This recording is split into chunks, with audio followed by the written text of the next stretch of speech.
Bonsoir les enfants, c'est Capitaine Pachou.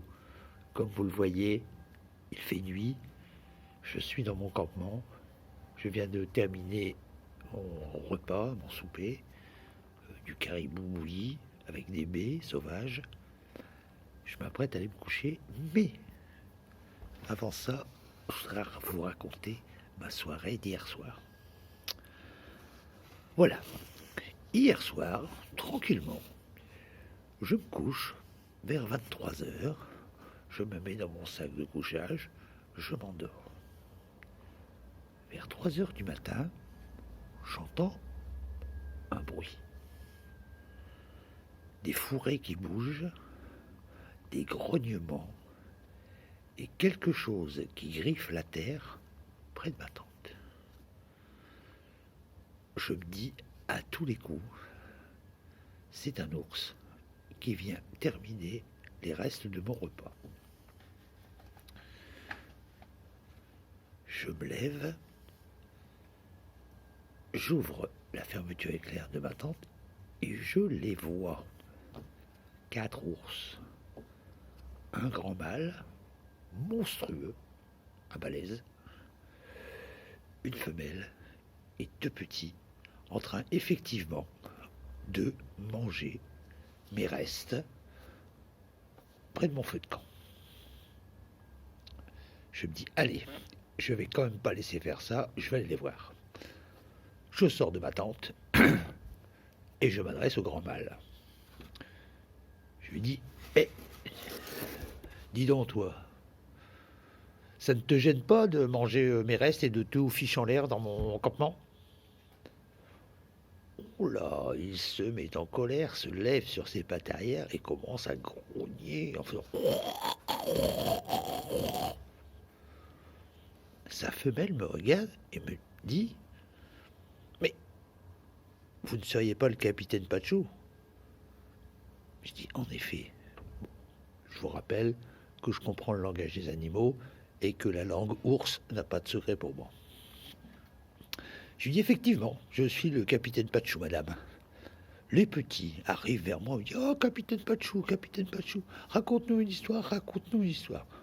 Je dis, attendez, les enfants, je suis en train de discuter avec les grands, ils ont fichu le bazar dans tout mon campement. Faut quand même pas que ça continue comme ça.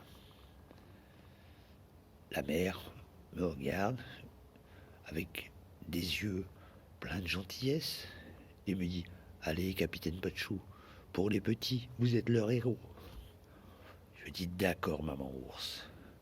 Je leur raconte une histoire avec tout ce qui leur fait plaisir. De la forêt, des baies sauvages, du miel, des fourmis, bref, la complète. Quand j'ai fini mon histoire, je leur dis, voilà les enfants, c'est l'heure d'aller vous coucher. Allez, zou! Les enfants ne se font pas prier et retournent dans la forêt. Leur maman les suit, bien sûr, pour les mettre au lit. Le père me regarde d'un air de défi. Je vous rappelle quand même qu'il fait environ 2,50 m et 350 kg. Il se met sur ses pattes arrière et je vois bien que pas très content. Et là je lui dis, écoute-toi, je l'ai dit une fois, 2 fois, il n'y aura pas de 3e fois. Si tu continues, je sors mon couteau et je te transforme en descente de lit que je mettrai dans ma maison au retour. Ça me tiendra chaud l'hiver. Je sens bien qu'il n'est pas très très fier et qu'il a quand même un peu peur que je mette ma menace à exécution, même si je ne l'aurais pas tué, mais bon. Il me regarde, baisse les yeux, se remet sur ses 4 pattes et s'en va rejoindre sa femme et ses enfants. Je me recouche, je me remets dans mon sac de couchage et je passe ma nuit tranquille. Le matin, quel bazar, quel bazar! Mes gamelles éparpillées partout, mes vêtements déchirés. Et le pire, c'est pas ça. Le pire, ce sont toutes les crottes d'ours que j'ai dû ramasser. Eh ouais, c'est ça la vie dans la forêt. Allez, les enfants, bye bye, hasta luego, comme on dit chez mon copain Pablo au Mexique.